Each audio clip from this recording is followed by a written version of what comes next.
రమేష్ గారు, మనం ఈ నకిలీ మద్యం కేసు ఎప్పుడు మాట్లాడుకున్నా ఎక్కడ అరెస్ట్ జయచంద్రారెడ్డి ఎక్కడ టీడీపీ వాళ్ళని చెప్పేసి వదిలేశారా, సస్పెండ్ చేస్తే సరిపోతుందా, కాపాడుతున్నారు అని చెప్పేసి అన్నారు. మొత్తంగా అయితే జయచంద్రారెడ్డి గారిని కూడా అతన్ని కూడా అరెస్ట్ చేశారు. అయితే నేను లాస్ట్ డిబేట్లో అనుకుంటా ఇలాగే క్వశ్చన్ చేస్తే అప్పటి వరకు మనకి క్లారిటీ లేదు, కానీ అప్పుడు తెలుగుదేశం ప్రతినిధి చెప్పింది అతను పరారీలో ఉన్నాడని చెప్పేసి. అంతకుముందు కూడా మనం ఒకసారి ఇప్పుడు మాట్లాడుకున్నాం, అతను ఆఫ్రికానే అక్కడికి పారిపోయాడు సంథింగ్ అని. అఫ్కోర్స్ జనార్దన్ రావుని రప్పించినప్పుడు జయచంద్రారెడ్డిని రప్పించడానికి ఏమీ పెద్ద కష్టమేం కాదు. మరి రప్పించడానికి ప్రయత్నం చేయలేదో వాంటెడ్లీ, లేదంటే అతను సహకరించలేదో, జనార్దన్ రావు సహకరించి వచ్చేసాడో, ఏం జరిగిందనేది మొత్తం చూడాల్సిన అవసరం ఉంది. సో కీలక సూత్రధారి ఇక్కడ రెండు ప్లేసుల్లో జరిగిన రెండు డిఫరెంట్ కేసెస్ మనం ఒకటి అబ్జర్వ్ చేయాలి. ఇక్కడ ఇబ్రహీంపట్నం కేసుకు సంబంధించి జోగి రమేష్, జనార్దన్ రావు, కామన్గా జనార్దన్ రెండు చోట్ల ఉన్నాడు. ఇక్కడ జోగి రమేష్ గారిని అరెస్ట్ చేశారు, అక్కడ కూడా ఆయన పాత్ర ఉందంటున్నారు. కానీ జయచంద్రారెడ్డి పాత్ర ఓన్లీ అక్కడ ములకల చెరువు వరకే వినపడుతోంది. ఇతను గత అసెంబ్లీ ఎన్నికల్లో టీడీపీ తరఫున పోటీ చేసి ఓడిపోయాడు. అంతకుముందు వైసీపీలో ఉన్నటువంటి వ్యక్తి అని చెప్తున్నారు. సార్, పార్టీలు వేరైనా ఏదైనా కానీ ఈ దందాలకి ముఖ్యంగా మద్యం, ఇసుక, మైనింగ్ ఇటువంటి వాటిల్లో పార్టీల పరంగా తారతమ్యాలు ఏమీ ఉండాల్సిన అవసరం లేదు. అది అనేక సందర్భాల్లో రుజువైంది. సో రమేష్ గారు, జగన్మోహన్ రెడ్డి గారు ప్రెస్ మీట్ మాట్లాడినప్పుడు ఇది కూడా బనాయించిన కేసే అన్నారు. జోగి రమేష్ అమాయకుడు అన్నారు. మరి ఇప్పుడు జయచంద్రారెడ్డి కూడా అరెస్ట్ చేయటం ద్వారా ఈ కేసు పారదర్శకంగానే ముందుకెళ్తుందని అనుకోవచ్చా? What is your observation? Suresh గారు, మీకు ప్యానల్లో ఉన్న సభ్యులకు అలాగే సిటీ 24/7 ప్రేక్షకులందరికీ వెరీ గుడ్ ఈవినింగ్ అండి. అక్టోబర్ 4, 2025 సంవత్సరంలో అన్నమయ్య జిల్లా తంబళపల్లి నియోజకవర్గం ములకల చెరువు గ్రామంలో ఈ కల్తీ మద్యం దందా బయటపడింది.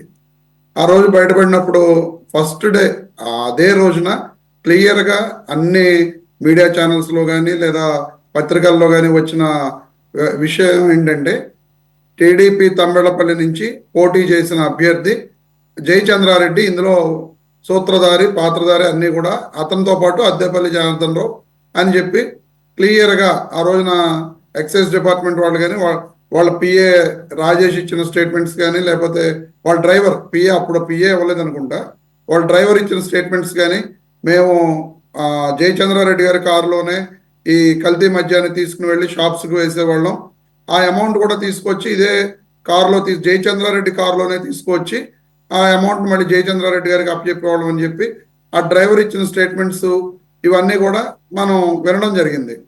ఆ తర్వాత ఈ విషయం వచ్చిన తర్వాత అద్దేపల్లి జనార్దన్ రావు గారు సౌత్ ఆఫ్రికా నుంచి ఒక వీడియో రిలీజ్ చేశారు. రిలీజ్ చేసి నేను ఇండియా వచ్చిన తర్వాత నిజానిజాలన్నీ చెప్తాను, ఈ కేసు తోటి ఎవ్వరికీ సంబంధం లేదు అని చెప్పి ఆ రోజున ఆయన చెప్పడం జరిగింది.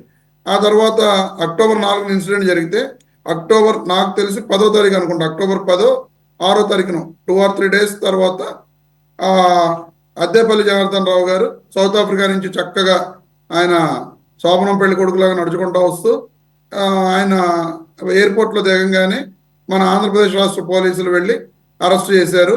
అక్కడ అరెస్ట్ తర్వాత కూడా జరిగిన ఇన్సిడెంట్స్ అన్నీ మీకు తెలుసు.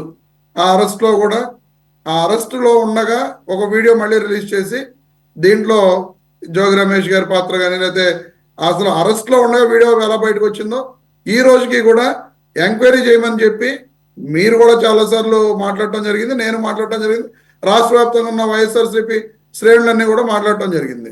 కానీ ఈ రోజు వరకు కూడా రిమాండ్లో ఉన్న వ్యక్తి యొక్క వీడియో, అదే అరెస్ట్లో ఉన్న వ్యక్తి యొక్క వీడియో బయటకు ఎలా వచ్చిందో ఈ రాష్ట్ర ప్రభుత్వం చెప్పదు. ఎందుకు జరిగిందో ఎవరికి తెలియదు. ఆ తర్వాత మనం కూడా ఇప్పుడు మీరు చెప్పినట్లుగా చాలా డిబేట్లలో అసలు జయచంద్రారెడ్డిని ఎందుకు తీసుకురావట్లా, జయచంద్రారెడ్డిని తప్పిస్తున్నారా, ఎందుకంటే అతను టీడీపీ పార్టీ తరఫున తంబళపల్లి నియోజకవర్గంలో పోటీ చేసిన ఎమ్మెల్యే అభ్యర్థి కాబట్టి అతని మీద కన్సర్న్ చూపిస్తున్నారు, ఇలాగా అతన్ని తీసుకురావట్లేదని చెప్పి ఎన్నోసార్లు మనం మాట్లాడుకోవడం జరిగింది. 2 నెలల అంటే అక్టోబర్ 4వ తారీఖున ఎఫ్ఐఆర్ రిజిస్టర్ అయితే 2 నెలల 6 రోజుల తర్వాత, ఈరోజు నవంబర్ 11, అదే డిసెంబర్ 11, ఈ 6 రోజుల 2 నెలల 6 రోజుల తర్వాత ఈ రోజున ఆయన్ని అరెస్ట్ చేసినట్లుగా, బెంగళూరులో అరెస్ట్ చేసినట్లుగా తీసుకొస్తున్నట్లుగా చెబుతున్నారు. క్లియర్గా దీన్ని బట్టి మనకి ఏమర్థం అవుతుందండి, వీళ్ళందరూ కూడా అరెస్ట్ అయ్యి 2 నెలల పాటు అయిపోయింది, 3వ నెల దగ్గరకు వచ్చేస్తుంది. ఎలాగో ఈ 3 నెలల లోపు ఛార్జ్ షీట్ ఫైల్ చేస్తారు. సో 90 days లోపు ఇమీడియట్ గా ఎలాగో డిఫాల్ట్ గా బెయిల్ వచ్చే అవకాశాలు కొంతమందికి ఉంటాయి. ఈ రకరకాల న్యాయ ప్రక్రియలన్నీ చూసుకుని అతన్ని అరెస్ట్ చేశారు అనేది నేను క్లియర్ గా చెప్పదలుచుకున్న విషయం అండి. ఎందుకంటే జయచంద్రారెడ్డి బెంగళూరు వస్తే అసలు అతనికి ఇదన్నీ కూడా, అతను సౌత్ ఆఫ్రికా నుంచి వచ్చేటప్పుడు వీళ్ళు ఎందుకు ట్రేస్ అవుట్ చేయలేకపోయారు? అద్దేపల్లి జనార్దన్ చెప్పాడు కదా నేను వస్తున్నా అని చెప్పి. అలాగా అదే జయచంద్రారెడ్డి తోటి టచ్ లో ఉన్న వ్యక్తులు, లేదా పోలీసు వారు కానీ, లేదా టీడీపీ పార్టీ వాళ్ళు కానీ ఎవరో ఒకళ్ళు టచ్ లో ఖచ్చితంగా ఉంటారు. ఉన్నప్పుడు వీళ్ళు ఎందుకు జయచంద్రారెడ్డి ఇండియాలోకి వచ్చారు అనే విషయాన్ని తెలుసుకోలేకపోయారు. అతను ఇండియాలోకి వచ్చి ఎన్ని రోజులైంది, ఏ చోట్ల అతను తిరగడం జరిగింది, ఆ బెంగళూరు నుంచి, ఎందుకంటే బెంగళూరు పక్కనే చిత్తూరు, తమ్మలపల్లి కూడా బెంగళూరు దగ్గరలోనే ఉంటుంది. అతను సాక్షులను కానీ లేకపోతే ఎలాంటి కార్యక్రమాలు నిర్వహించాడు, ఎవరెవరిని ప్రభావితం చేశాడు, ఈ విషయాలన్నీ కూడా మీకు తెలియవు, నాకు తెలియవు, ఎవరికి తెలియవు. ఈరోజు అరెస్ట్ జరిగింది కాబట్టి రేపు ఎంక్వైరీ అంటారు. ఆ ఎంక్వైరీలో అతను ఏ విషయాలు చెప్తారు, ఏం చెప్తాడు అనేది మనం వేచి చూడవలసిన అవసరం ఉన్నది. సో ఈ రోజున కల్తీ మద్యం కేసుని నా ఉద్దేశం ప్రకారం చివరిగా 3 నెలల దగ్గరకు వచ్చేస్తుంది కాబట్టి, ఎలాగో బెయిల్ వచ్చే పరిస్థితులు ఉన్నాయి కాబట్టి అరెస్ట్ చేస్తే 14 రోజులు రిమాండ్ వేస్తారో, 14 రోజుల తర్వాత బెయిల్కి అప్లై చేసుకుంటే వీళ్ళు ఛార్జ్ షీట్ వేసి అతను బయటికి తీసుకొచ్చే ఉద్దేశంతో ఈ 2 నెలల పాటు అరెస్ట్ చేయకుండా అతన్ని తప్పించారు అనేది నేను క్లియర్గా చెప్పదలుచుకున్న అంశం సురేష్ గారు. అంతేకాకుండా ఇక్కడ ఇంకో విషయం కూడా క్లియర్గా ఏంటంటే, ఆయన చెప్పడం జరిగింది, అద్దేపల్లి జనార్దన్ రావు అంటే ఇబ్రహీంపట్నాన్ని మీరు ములకల చెరువుని విడిగా చెప్తున్నారు. ఫస్ట్ నుంచి కూడా అక్కడ జరిగిన తర్వాత ఇప్పుడు నిజంగా జోగి రమేష్ గారికి దాంట్లో పాత్ర ఉండుంటే ఎక్కడా కూడా ఈ రోజు వరకు ఒక్క ట్రాన్సాక్షన్ కూడా, మేము క్యాష్ ఇచ్చామని చెబుతున్నారు తప్ప ఎక్కడా కూడా ఒక్క ట్రాన్సాక్షన్ కూడా, బ్యాంక్ ట్రాన్సాక్షన్ కానీ వేరే ట్రాన్సాక్షన్స్ కానీ ఎక్కడా వీళ్ళు చూపించలేని పరిస్థితి. ఏంటంటే కుట్రపూరితంగా జోగి రమేష్ గారిని అరెస్ట్ చేయాలనేది వీళ్ళ ఏకైక లక్ష్యం కాబట్టి జోగి రమేష్ గారిని ఈ రోజున వీళ్ళందరికీ కూడా, మిగతా వాళ్ళకి లేబుల్స్ వాళ్ళకి, రమేష్ గారు నేనైనా మీరైనా మనం ఎవరమైనా కానీ ఈ వార్తా కథనాల ద్వారానే మాట్లాడుకుంటావాలి కదా. నాకు గుర్తున్నంత వరకు ఈ జనార్దన్ రావు బ్రదర్స్ వారిద్దరూ కూడా వారి బ్యాంక్ అకౌంట్లో నుంచి విత్డ్రా చేసిన వివరాలు అయితే చెప్తున్నారు. కానీ క్యాష్ రూపంలో వాళ్ళకి డైరెక్ట్గా ఇచ్చారు. అది కూడా జోగి రమేష్కి డైరెక్ట్గా ఇచ్చారు కాకుండా జోగి రాము ఆయన సోదరుడికి ఇచ్చారు.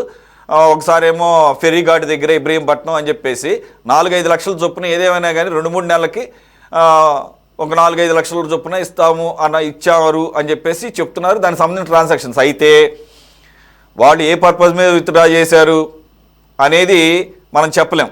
అది విత్డ్రా చేశారా, విత్డ్రా చేసిన వాళ్ళు సొంత పనుల కోసం చేయొచ్చు. మళ్ళీ పెద్ద పెద్ద అమౌంట్లు కూడా కాదు, 4-5 లక్షలు అంటే రెగ్యులర్గా అంటే ఇన్ని స్కామ్లు ఉన్న తర్వాత మనకి 4-5 లక్షలు అనే చిన్న అమౌంట్లా కనపడుతుంది. కానీ వాళ్ళు ఏ పర్పస్ మీద డ్రా చేశారు, అక్కడ ఇచ్చిన దగ్గర సీసీటీవీ ఫుటేజ్లు ఉన్నాయో లేవో తెలియదు. ఫెర్రీఘాట్ల దగ్గర ఉండవు నాకు తెలిసినంత వరకు.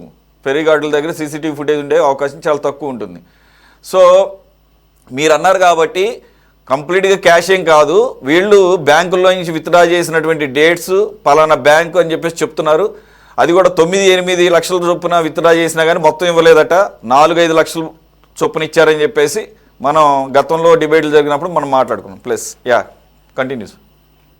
ఇప్పుడు అది లేబుల్స్ వాళ్ళకి కానీ, బాటిల్స్ వాళ్ళకి కానీ, లేదా మిగతా వీళ్ళు చేసిన ట్రాన్సాక్షన్స్ అన్ని ఆన్లైన్ ట్రాన్సాక్షన్స్ లేదా బ్యాంక్ ట్రాన్సాక్షన్స్ ఉన్నాయి కాబట్టి వాళ్ళు ట్రాన్సాక్ట్ అయ్యారు అనేది క్లియర్ గా తెలుస్తున్న విషయం. వాళ్ళని తీసుకొచ్చి అరెస్ట్ చేశారు. కానీ నిజంగా ఇప్పుడు మీరు చెప్తున్నట్లుగా జోగి రాముకి ఇచ్చామన్నారు. జోగి రమేష్ గారి పేరు జోగి రాము గారు, ఈ డబ్బులు నేను పట్టుకెళ్ళి జోగి రమేష్ గారికి ఇచ్చానని చెప్పి ఎక్కడా చెప్పిన సందర్భం లేదు. కనీసం ఆ కన్ఫెషన్ స్టేట్మెంట్స్ లో కానీ లేదా ఎంక్వైరీలో కానీ అతను, ఎందుకంటే వీడియోస్ ఖచ్చితంగా వీడియో తీస్తారు కాబట్టి ఆ వీడియోలో కూడా ఎక్కడా కూడా జోగి రాము గారు చెప్పినట్లుగా మనం ఈ వార్తా కథనాల్లో ఎక్కడా కూడా మనం వినలేదు. విననప్పుడు ఈరోజు జోగి రమేష్ గారు కేవలం చంద్రబాబు నాయుడు గారి ఇంటి మీద దాడికి వెళ్ళారని చెప్పి ఒక ఇదితోటి ఆయన్ని ఈరోజు అరెస్ట్ చేయడం జరిగింది తప్ప ఈ కేసులో ఎక్కడా కూడా జోగి రమేష్ గారు కానీ వాళ్ళ పాత్ర లేదు అనేది జగన్మోహన్ రెడ్డి గారు, ఎందుకంటే మీరు ఇందాడు అన్నారు జగన్మోహన్ రెడ్డి గారు చెబుతున్నారని చెప్పి, వాస్తవాలు చెబుతున్నారు. ఈ రోజుకి కూడా జోగి రమేష్ గారిని 2 సార్లు విచారణకు తీసుకోవడం జరిగింది కస్టడీకి. అంటే ఆ కస్టడీలో ఒకటి కూడా సార్ ఎక్కడా కూడా ఒకటి గత ప్రభుత్వ హయాంలో జోగి రమేష్ గారు ఎమ్మెల్యేనే కాదు మంత్రిగా పనిచేశారు.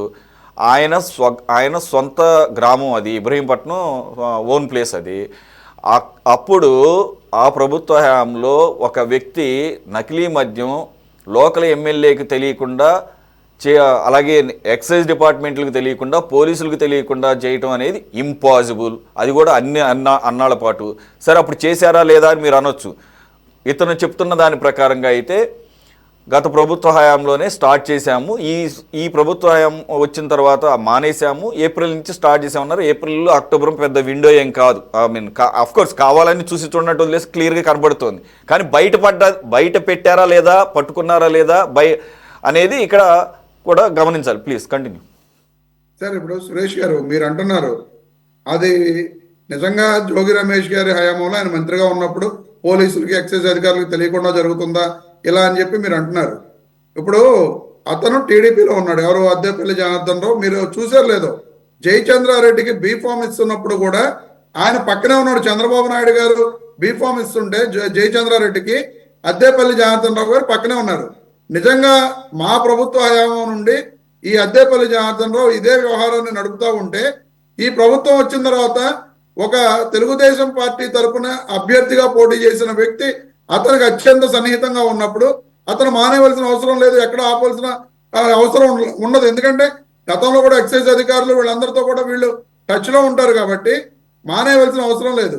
క్లియర్గా ఇది ఈ ప్రభుత్వం వచ్చిన తర్వాత అతను మొదలుపెట్టిన వ్యవహారం. కల్తీ మద్యం అనేది ఈ ప్రభుత్వం వచ్చిన తర్వాత అతను మొదలుపెట్టిన దాన్ని చేసుకుంటూ వెళ్ళాడు. అక్కడ ఎందుకంటే ఆ మొలకల చెరువు అక్కడ ఎక్సైజ్ డిపార్ట్మెంట్ వాళ్ళు జరుగుతున్న అక్కడ సేల్స్ అనేది విపరీతంగా పడిపోవడంతో అనుమానం వచ్చి ఏం జరుగుతుంది ఏంటనేది అక్కడ ఎక్సైజ్ ఆ సిఐ గారు ఆ డిఎస్పీ గారు వాళ్ళందరూ కూడా దాని మీద విచారణ జరుపుతూ ఉండగా ఈ మొలకల చెరువులో ఉన్న మద్యం యూనిట్ యొక్క విషయం బయటపడింది. అంతే తప్ప లేకపోతే నిజంగా సేల్ అనేది ప్రభుత్వ సేల్ అనేది యాజ్ పర్ సేల్ జరుగుతూ ఉంటే ఇది ఎప్పటికీ కూడా బయటపడేది కాదు. వీళ్ళందరూ కూడా ఇందులో కుమ్మక్కయ్యి జయచంద్రారెడ్డి ఇతన్ని కాపాడుతూనే ఉండేవాడు. ఖచ్చితంగా ఈ వ్యాపారం నడుస్తూనే ఉండేది అనేది మీరందరూ కూడా గమనించవలసిన విషయం అని చెప్పి నేను తెలియజేస్తున్నాను సురేష్ గారు.